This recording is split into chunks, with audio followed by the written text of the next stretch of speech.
Alhamdulillahi wassalatu wassalamu ala rasulillah wa ala alihi wa ashabihi wa mawala amma ba'du. Ma'asyara al-muslimat rahimani wa rahimakumullah. Alhamdulillah, kita bersyukur kepada Allah Subhanahu wa taala pada kesempatan malam hari ini pada tanggal 22 Jumadil Awal 1446 Hijriah atau yang bertepatan dengan tanggal 24 November 2024. Kita akan kembali melanjutkan pelajaran kita dalam pembacaan kitab Al-Fiqhu Al-Muyassar fi Daw'il Kitabi wa Sunnah. Sebelum kita mulai, mimba bitazgir, sekarang kita sudah berada di penghujung bulan Jumadil Awal. Tersisa 7 atau 1 pekan lagi dari bulan Jumadil Awal, kemudian kita akan pindah ke bulan yang baru, yaitu bulan Jumadil Akhir. Setelah Jumadil Akhir apa? Jumadil Awal, Jumadil Akhir, Rajab, Sya'ban. Rajab dan Sya'ban anggaplah semuanya 29 dan 30 hari, berarti 59 hari. Nah, 59 tambah seminggu tambah 7, tinggal berapa hari bulan Ramadan? Tidak terasa bulan Ramadan tinggal 2 bulan, beberapa hari, 2 bulan 1 pekan lagi. Nah, maka marilah kita mempersiapkan diri, karena para salaf dahulu mereka sebelum atau 6 bulan sebelum masuknya bulan Ramadan, mereka berdoa kepada Allah, Allahumma balighna Ramadan. Ya Allah, sampaikanlah kami ke bulan Ramadan.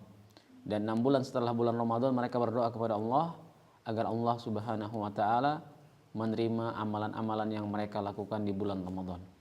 Ini adalah kondisi atau sikap para salaf dahulu. Mereka 6 bulan sebelum bulan Ramadan telah berdoa kepada Allah.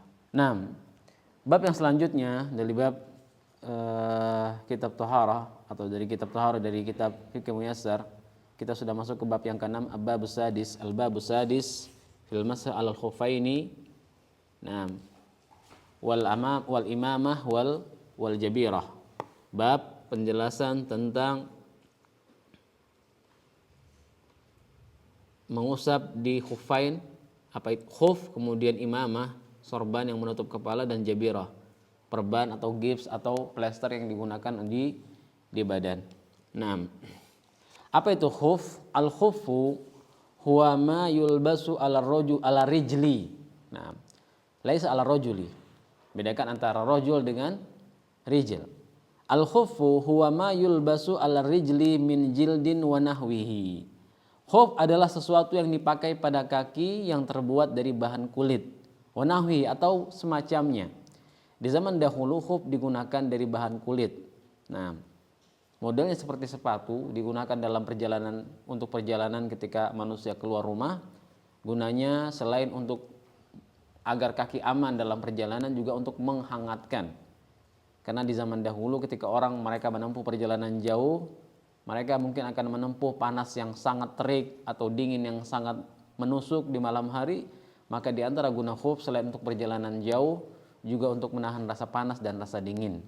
Nah, allazi yughatti al-ka'bain, yang dalam tanda kuning itu tidak ada dalam kitab.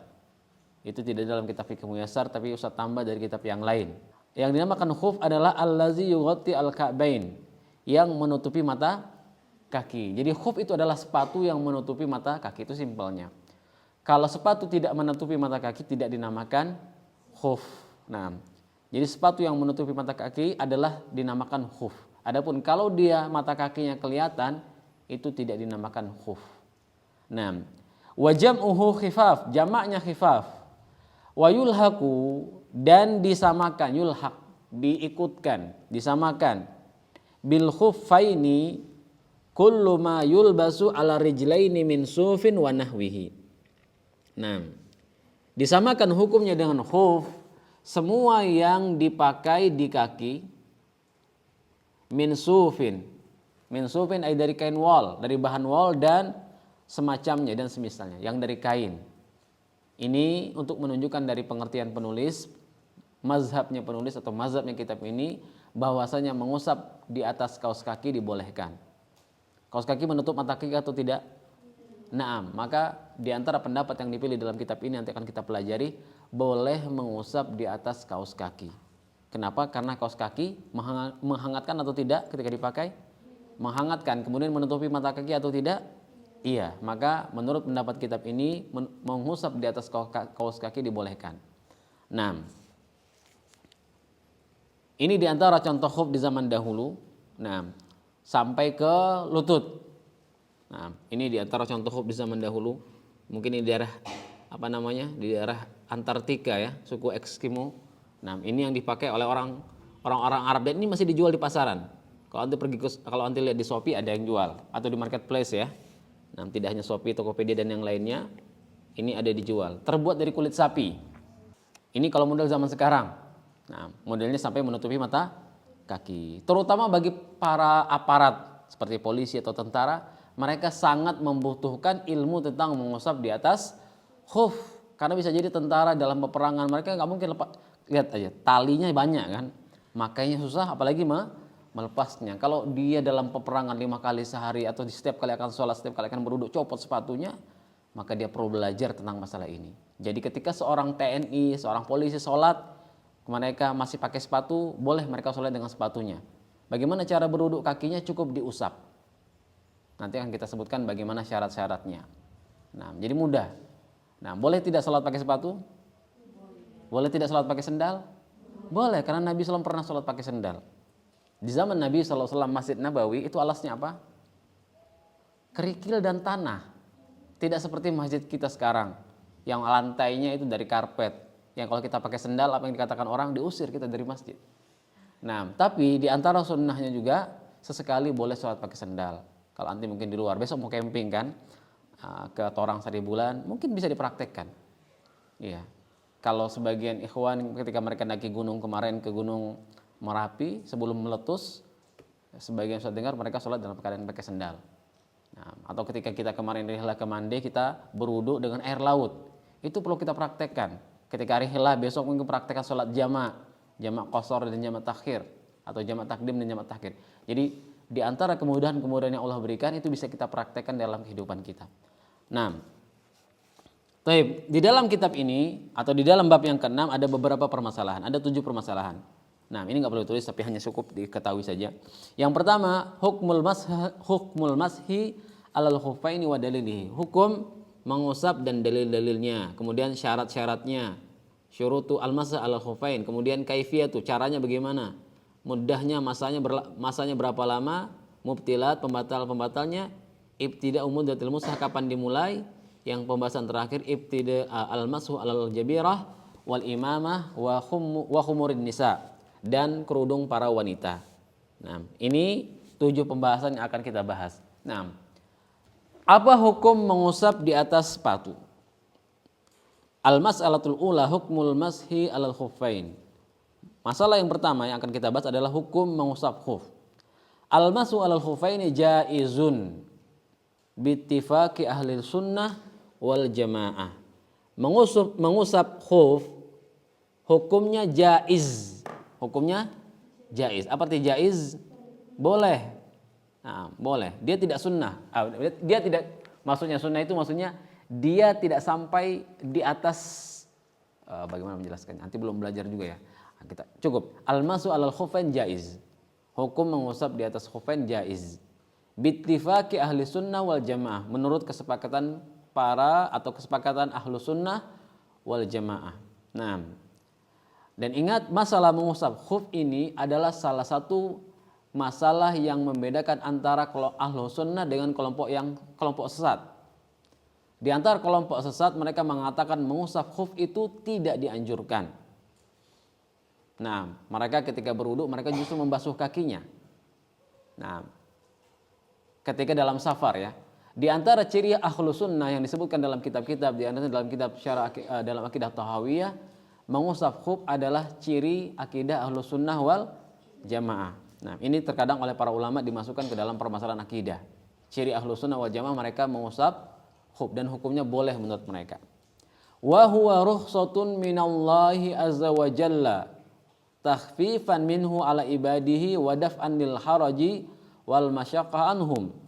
Hal ini merupakan rukhsah, keringanan dari Allah Subhanahu wa taala azza wa jalla sebagai bentuk kemudahan bagi hamba-hambanya untuk menghilangkan kesulitan serta kesusahan dari mereka. Jadi mengusap khuf itu adalah rukhsah dan dia takhfif, meringankan, wa daf'an lil haraj, menghilangkan kesusahan dari mereka, wal masyaqqa anhum.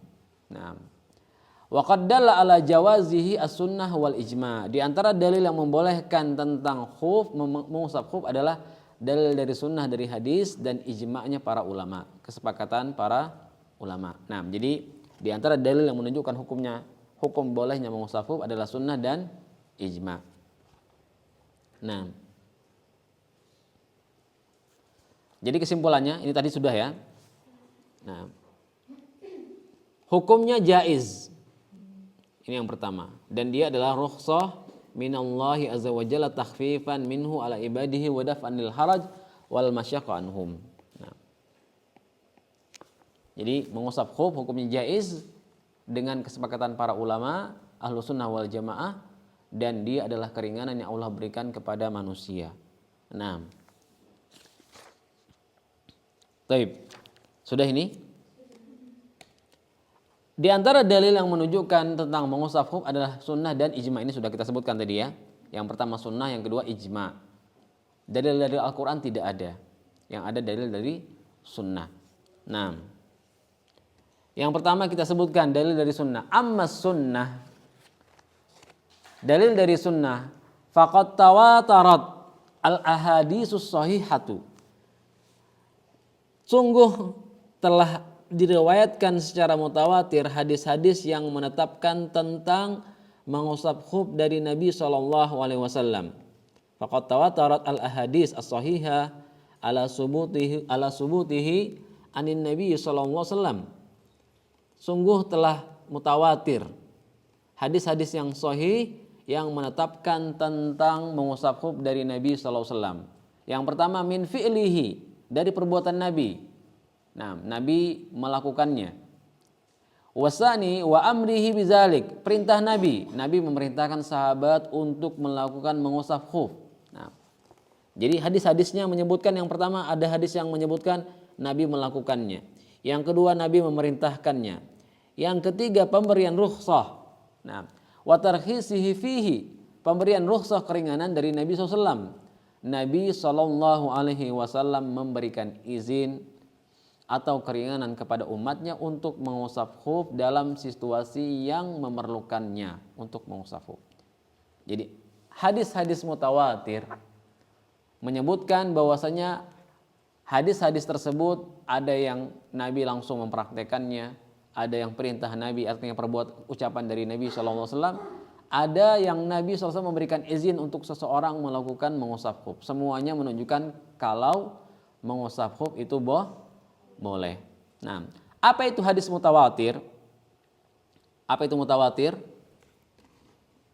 Nah, hadis mutawatir ini mungkin perlu kita sebutkan sedikit apa itu hadis mutawatir. Nah, apa itu hadis mutawatir? Hadisul mutawatir. Apa itu hadis mutawatir? Hadis mutawatir adalah hadis yang ma rawahu jama'atun. Ma rawahu jama'ah. Riwayat yang disampaikan oleh jamaah. Jamaah itu satu atau dua? Banyak, ya. Nah, dia bukan satu, bukan dua. Para ulama berbeda pendapat apakah tiga. Sebagian mengatakan lebih dari 9, lebih dari 10. Nah, kalau satu itu masih namanya hadis ahad. Kalau dua, 6. Dua, tiga itu belum sampai mutawatir. Nah, ma rawahu jama'atun la yumkinu ittifaquhum wa tawafuquhum alal kazib. Riwayat yang disampaikan oleh sekelompok orang lebih daripada 3. Lebih daripada 3. 4, 5, 6, 7 terus banyak yang meriwayatkan. La yumkinu ittifaquhum wa tawafuquhum, yang mustahil mereka sepakat untuk berbohong. An mislihim, yang berasal dari kelompok yang standarnya selevel dengan mereka. Nah, wa mustanadu khabarihim al-hissu, dan dasar penyampaiannya berdasarkan panca indera. Maksudnya apa? Ketika mereka menyampaikan hadis, ini permasalahan hadis ya. Nanti mungkin kalau anti pelajari ini mungkin di aliyah, bukan di wusto ya. Kalau di wusto tidak ada pelajaran seperti ini. Kalau anti belajar nanti di minimal di aliyah tentang hadis. Hadis itu ada dua macam. Ada hadis mutawatir, ada hadis ahad. Hadis mutawatir adalah hadis yang diriwayatkan oleh sekelompok orang yang banyak. Contoh, Ustadz ingin memberikan contoh. Misal, ada seorang ustadz mengabarkan kepada seorang santriwati bahwasanya besok hari apa? Besok hari Senin. Dia bilang, besok ABY libur. Seorang ustadz mengabarkan kepada santri fulanah A. Dia mengabarkan satu orang dikabarkan. Ketika dia ustadz tadi menyampaikan kepada satu orang, apakah itu berita yang mutawatir? Satu orang? Tidak. Itu masih hadis ahad, hadis tunggal, apa hadis yang masih belum mutawatir, satu orang. Nah, fulanah tadi santriwati tadi mengatakan sami'tu anna ustadz yaqul. Saya mendengar bahwasanya ustadz mengatakan besok libur. Kata Ustadz Kamal, hari Senin besok libur, ABY tidak ada. Nah, ini satu orang. Kemudian Ustadz Imam mengatakan juga, mengatakan kepada fulanah B, tadi fulanah A kan? Sekarang mengatakan kepada fulanah B, besok libur ABY. Nah, kemudian mungkin ustazahnya di sini nggak percaya. Ah, masa besok libur? Karena besok masih KBM. Akhirnya ustazahnya tanya langsung ke ustadznya. Nah, misalnya Ummu Kaisah langsung tanya kepada suaminya, besok betul libur? Nah, sudah berapa orang? Fulanah A, fulanah B, dan Ummu Kaisah. Sudah tiga. Sudah mutawatir belum? Belum. Nah, kemudian musyrifahnya tanya juga. Ah, nggak percaya, tanya lagi. Misalnya tanya sama Ummu Sumayyah. Nah, Ummu Sumayyah tanya lagi sama suaminya. Suaminya tanya lagi sama Ustadz Kamal. Sudah berapa orang? Sudah banyak. Beritanya sudah banyak yang menyampaikan. Begitu sudah banyak, maka itulah berita mutawatir. Nah, jadi semuanya menyampaikan. Mungkin nggak mereka berbohong dalam masalah tadi? Tidak. Maka kalau tidak mungkin mereka berbohong dalam semua masalah tadi dan semua orang menyampaikan hal yang sama, maka itu adalah berita yang mutawatir. Maka hadis tentang mengusap khuf itu hadis yang mutawatir, yang meriwayatkannya banyak. Nah, di antara contoh hadis mutawatir selain yang disebutkan dalam kitab ini, sebuah hadis yang sangat terkenal yang diriwayatkan disebutkan oleh Imam Muslim dalam muqaddimah sahihnya. Man kazzaba alayya muta'ammidan falyatabawa maq'adahu minan nar. Barang siapa yang berdusta terhadap diriku dengan sengaja, falyatabawa maq'adahu minan nar. Siapkan tempat duduknya di neraka. Berarti boleh tidak berdusta untuk Nabi? Enggak boleh. Wa hadzal hadis rawahu aksar min isnai wa sab'ina sahabiyan. Hadis ini diriwayatkan oleh 72 sahabat. Banyak atau sedikit? Banyak. Maka ini mutawatir. 72 sahabat mengatakan man kadzaba alayya muta'ammidan falyatabawa maq'adahu minan nar. Nah, hati-hati menyampaikan hadis Nabi sallallahu alaihi wasallam. Kenapa? Karena ancamannya neraka. Nah, taib. Kita pindah sekarang ke dalam pembahasan hadis tentang mengusap khuf. Kata Imam Ahmad, qala Imam rahimahullah, laisa fi qalbi minal masih syai'un fihi arba'una hadisan anin nabi sallallahu alaihi wasallam. Kata Imam Ahmad yang menghafal alfi hadisin, yang menghafal 1 juta hadis. Imam Ahmad menghafal 1 juta hadis. Dia mengatakan tidak ada keraguan sedikit pun di dalam hatiku tentang mengusap khuf. Fihi arba'una hadisan anin nabi sallallahu alaihi wasallam. Ada 40 hadis. Kalau 40 hadis berarti mutawatir atau tidak? Mutawatir. Kalau hadis mutawatir itu tidak boleh ditolak. Kenapa? Karena semua orang mengatakan hadis tersebut. Nah, kalau Imam Ahmad rahimahullah, laisa fi qalbi minal masih syai'un. Tidak ada keraguan sedikit pun di dalam hatiku tentang masalah mengusap khuf. Fihi arba'una hadisan anin Nabi sallallahu alaihi wasallam. Di dalam mengusap khuf ada 40 hadis yang berasal dari Nabi sallallahu alaihi wasallam. Hadisnya mutawatir. Kalau ada orang yang mengingkari hadis mutawatir, maka dia adalah orang yang mengingkari sesuatu yang sudah tersebar luas di masyarakat. Qala Al-Hasan Al-Basri mengatakan, hadatsani sab'una min ashabi Rasulillah sallallahu alaihi wasallam. Al-Imam Hasan Al-Basri, beliau seorang tabi'in, beliau mengatakan, haddatsani sab'una min ashabi Rasulillah sallallahu alaihi wasallam. 70 orang sahabat telah mengabarkan kepadaku. Haddatsani, mengabarkan maksudnya langsung dia mengabarkan. Haddatsani. Bukan katanya, tapi telah mengabarkan kepadaku 70 orang sahabat tentang annahu sallallahu alaihi wasallam masaha alal khuffaini, bahwasanya Nabi SAW mengusap khuf. Berarti hadisnya mutawatir. Baik. Kemudian satu dalil yang akan kita sebutkan hadisnya Jarir. Nah, hadisnya Jarir. Nah, rawa Jarirun an Abdullah qala ra'aitu Rasul sallallahu alaihi wasallam. Ra'aitu, dia melihat, berarti dia melihat langsung atau tidak? Nah, ra'aitu dengan panca indera kan? Dia bukan katanya, tapi ra'aitu. Saya melihat langsung Rasul sallallahu alaihi wasallam bala summa tawaddaa wa masaha ala khuffaihi. Saya pernah melihat Nabi pipis. Nah, Nabi pipis, pergi ke sebuah tempat, kemudian balik lagi, kemudian Nabi berwudu. Summa tawaddaa. Kemudian Nabi sallallahu alaihi wasallam berwudu. Wa masaha ala khuffaihi, dan Nabi sallallahu alaihi wasallam mengusap khufnya. Nah, artinya Jarir bin Abdullah melihat langsung Nabi sallallahu alaihi wasallam mengusap khuf. Nah, di antara para ulama mereka mengatakan hadis ini adalah hadis yang sangat mereka kagumi. Kata Ibrahim, qala al-A'mash an Ibrahim. Al-A'mash dari Ibrahim, dia mengatakan kana yu'jibuhum hadzal hadis. Para ulama mereka sangat kagum dengan hadis ini. Kenapa? Karena Jarir bin Abdullah kana ba'da nuzulil Maidah. Artinya Jarir itu masuk Islamnya, li'anna Islam Jarir kana ba'da nuzulil Maidah. Jarir masuk Islam itu setelah turunnya surat Al-Maidah ayat yang ke-6. Apa ayat surat Al-Maidah ayat yang ke-6? Ya ayyuhallazina amanu idza qumtum ila shalah faghsilu wujuhakum. Ayat tentang wudu. Kenapa dikatakan para ulama kagum dengan hadis ini? Jadi ayat wudu dengan hadis Jarir, mana yang duluan? Ayat wudu duluan. Kemudian hadis Jarir itu masuk Islam setelah ayat wudu turun. Berarti Jarir meriwayatkan hadis tersebut setelah ayat wudu tentu turun. Kenapa para ulama kagum? Kalau seandainya Jarir lebih dulu masuk Islam atau lebih dahulu masuk Islam sebelum turunnya surat ayat Al-Maidah ayat yang ke-6, orang-orang akan mengatakan hadis Jarir itu dihapus dengan ayat wudu. Nabi berwudu kemudian mengusap di atas khuf. Kalau ayat wudu belakangan, maka ayat yang belakangan akan menghapus hadisnya Jarir.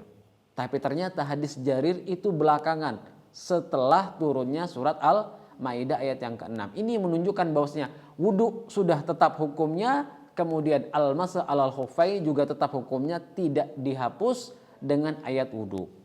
Nah, ini permasalahan nasakh dan mansukh. Nanti pelajari di ulia atau di kuliah dalam masalah usul fikih atau dalam masalah usul tafsir. Nah, mungkin masih ada sebagian yang belum paham. Yang jelas, kenapa para ulama menyebutkan hadisnya Jarir sebagai dalil? Karena kalau hadis Jarir itu diterima, ini menunjukkan hadis Jarir itu tetap tidak dihapus, tidak terhapus dengan surat Al-Maidah ayat yang ke-6. Kenapa penting menyebutkan tentang masalah ini? Karena sebagian kelompok yang sesat mereka mengatakan masa alal khuffaini tidak diperbolehkan. Mengusap di atas sepatu yang menutupi mata kaki itu tidak diperbolehkan. Padahal sudah kita sebutkan ini adalah di antara akidah Ahlussunnah wal Jamaah. Ini masalah fikih tapi masuk ke dalam masalah akidah. Nah, kemudian di antara dalil yang menunjukkan tentang bolehnya mengusap adalah al-ijma'. Ijma' itu adalah kesepakatan para ulama. Ingat, kesepakatan ulama, bukan kesepakatan semua umat Islam. Artinya ulama di Mesir, ulama di Yordan, ulama di Syam, ulama di Makkah, ulama di Madinah, ulama di Irak, ulama di Indonesia, ulama di Malaysia. Semua ulama-ulamanya sepakat di zaman dahulu bahwasanya mengusap khuf itu dalam perjalanan maupun dalam keadaan tidak berpergian, dalam keadaan hadar, artinya dalam keadaan mukim, lihajatin au ghairiha, baik karena kebutuhan maupun tidak karena kebutuhan, hukumnya boleh. Nah, di antara masalah yang diijma para ulama apa? Yang lainnya, larangan seorang wanita muslimah menikah dengan laki-laki kafir. Itu ijma. Semua ulama dari zaman dahulu sampai sekarang sepakat wanita muslimah tidak boleh menikah dengan laki-laki kafir. Nah, sekarang terjadi atau tidak? Nah, ulama sekarang boleh. Ini sudah menantang ijma. Ulama sejak zaman dahulu sampai sekarang sepakat haram menikah dengan laki-laki kafir. Kalau menikah pernikahannya tidak sah. Kalau tidak sah artinya berzina. Jangan pernah berandai-andai berharap menikah dengan laki-laki kafir. Nah, siapapun dia, seganteng apapun dia, seorang muslim yang baik meskipun dia budak lebih baik daripada seorang kafir meskipun dia mengagumkan seorang wanita. Nah, taib. Wa kadzalika yajuzu al-mashu alal jawarib. Demikian juga boleh mengusap di atas kaus kaki. Nah, wa hiya ma yulbasu ala rijli min ghairil jildi kal harqi wa nahwihi. Nah, boleh mengusap di atas kaus kaki yaitu semua yang dipakai di atas kaki selain dari kulit. Kalau dipakai dari kulit namanya khuf, kalau terbuat dari selain kulit namanya jawarib atau jawrab. Naam. Kal hiraqi wa nahwiha, seperti kain atau bahan sejenisnya. Dari bahan katun atau dari bahan lina atau yang jelas terbuat dari kain. Wa huwa ma yusammal an bisyarab atau bisyarab. Bisyurrab, laisa bisyarab, bisyurrab. Nah, sekarang dinamakan dengan bahasa Inggris namanya sock. Tahu ya? Ada tulisan di kaos kaki namanya socks, sepatu kaus. Nah, li'annahuma kal khufi fi hajatil rajul fi hajatir rijli ilaihima. Kenapa? Karena fungsinya sama, yaitu untuk menutupi kaki. Wal illah fihi mawahidah wa qad intashara lubsuha aksara minal khuf fayajuzu masuh 'alaiha idza kanat satirah. Maka boleh mengusap di atas kaus kaki kalau memang dia menutup. Nah, yang jelas para ulama terbagi menjadi, ini ada perbedaan pendapat di antara para ulama. Dalam kitab ini dibolehkan mengusap di atas kaus kaki. Tidak usah sebutkan di sini khilafnya, tapi sengaja Ustaz. Para ulama dalam mengusap khuf sepakat boleh. Tapi mereka berbeda pendapat, boleh enggak mengusap kaus kaki? Para ulama dalam mengusap kaus kaki terbagi menjadi dua pendapat. Yang pertama mereka mengatakan tidak boleh mengusap kaus kaki. Di antara yang mengatakan pendapat ini adalah mazhab Syafi'i. Mazhab Syafi'i tidak boleh mengusap kaus kaki. Kenapa alasannya? Karena kaus kaki tidak bisa digunakan untuk perjalanan jauh. Di antara alasannya, bisa nggak kaus kaki dibawa jalan-jalan ke Batu Sangkar? Anti besok kalau rihlah pakai kaus kaki aja ke Torang Saribulan bisa atau tidak? Nggak bisa. Maka kata para ulama Syafi'iyah, khuf itu adalah sesuatu yang biasa digunakan dalam perjalanan. Sementara kaus kaki tidak bisa digunakan dalam perjalanan jauh. Kalau di rumah bisa, di asrama bisa, di masjid bisa. Tapi kalau dibawa jalan-jalan ke Padang, dibawa jalan-jalan ke Jakarta, dibawa umroh, nggak bisa. Ini diantara pendapat dari mazhab Syafi'i yang mengatakan tidak boleh. Pendapat yang lain mengatakan boleh. Nah, pendapat lain mengatakan boleh mengusap di atas kaus kaki. Yang boleh juga mereka berbeda pendapat. Inilah fikih ya. Fikih itu isinya perbedaan pendapat. Yang mengatakan tidak boleh selesai satu pendapat mazhab Syafi'i. Yang mengatakan boleh, tapi ada dua pendapat. Yang pertama, boleh tanpa syarat. Boleh tanpa syarat. Artinya apa? Mau kaus kaki yang tipis maupun yang tebal boleh diusap. Nah, misalnya anti lagi malas berwudu. Nah, kemudian malas lagi dalam keadaan dingin pakai kaos kaki, malas di rumah untuk melepas kaos kakinya, atau sekarang di asrama malas melepas kaos kakinya. Akhirnya berwudu di wastafel, berwudu, cuci muka, cuci tangan, ketika kakinya cukup diusap di bagian atasnya saja, tidak melepas kaos kakinya. Maka kalau ikut pendapat yang tanpa syarat boleh. Pendapat kedua yang membolehkan pakai kaos kaki tapi dengan syarat. Apa syaratnya? Kaos kakinya tebal, tidak tipis. Kaos kakinya tebal tidak tipis. Wallahu a'lam. Kemudian masalah yang kedua. Jadi mengusap kaos kaki hukumnya boleh. Nah, tapi yang lebih aman gunakan kaos kaki yang tebal, jangan yang tipis. Meskipun wallahu a'lam kalau ikut pendapat yang mengatakan boleh tanpa syarat juga betul ya, karena fungsinya kaos kaki itu kan menghangatkan. Lagi pula kalau seorang wanita kaos kakinya tipis kan itu nanti auratnya kelihatan. Jadi lebih baik kalau dia pakai yang tebal itu lebih aman untuk auratnya, dan untuk ketika di masah alal khuffain itu atau ketika dia mengusap di atas kaos kakinya, maka itu ikut pendapat ulama yang membolehkan dengan syarat kaos kakinya tebal. Nah, masalah yang kedua, adalah syurutul masah alal khuffaini wa ma yaqumu maqamahuma. Syarat mengusap khuf di atas syarat mengusap khuf dan yang semisalnya, wa ma yaqumu maqamahuma. Syaratnya ada 5. Nanti akan kita sebutkan ini perinciannya. Yang pertama, lubsuhuma ala taharah. Syaratnya yang pertama adalah lubsuhuma ala taharatin. Menggunakannya dalam keadaan suci. Artinya apa? Kalau anti ingin mengusap khuf, harus berwudu secara sempurna sebelumnya. Syarat pertama. Jadi kalau anti ingin mengusap khuf, berwudu secara sempurna dulu. Kemudian setelah sempurna selesai berwudu sampai basuh kaki, kemudian boleh pakai kaos kaki. Nanti ketika batal wudunya, anti tidak perlu lepas kaos kakinya. Cukup basuh wajah, basuh tangan, usap kepala, kakinya cukup diusap. Itu syaratnya. Jadi syaratnya yang pertama harus memakai khufnya dalam keadaan suci, baik dengan mandi, baik dengan bertayamum, baik dengan berwudu, harus dalam keadaan suci. Nah, yang kedua, satruhuma limahalil fard. Satruhuma limahalil fard. Syarat yang kedua adalah kedua khuf tadi menutupi daerah yang wajib dibasuh. Kaki, daerah mana yang wajib dibasuh? Sampai mana? Sampai mata kaki. Artinya sepatunya disyaratkan harus menutupi mata kaki. Kalau tidak menutupi mata kaki maka tidak sah. Karena di antara bentuk keringanan dalam mengusap khuf adalah agar tidak bagian yang wajib tadi tidak dibasuh lagi. Kalau dia tidak tertutup, untuk apa dipakai kaos kaki? Untuk apa dipakai khuf? Nah, jadi syarat yang kedua adalah satruhuma alal fardi. Satruhuma limahalil fard. Nah, ay al mafrud ghusluhu minar rijli.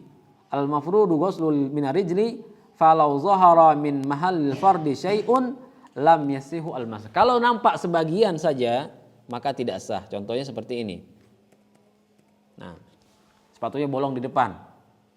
Nah, maka seperti ini tidak sah mengusap khufnya. Kenapa? Karena bagian kakinya kelihatan, jempolnya kelihatan kan. Ini jempolnya kelihatan karena pakai sepatu, sepatunya bolong. Maka ini sepatu seperti ini tidak memenuhi syarat. Harus sepatu yang menutupi seluruh kaki sampai ke mata kaki.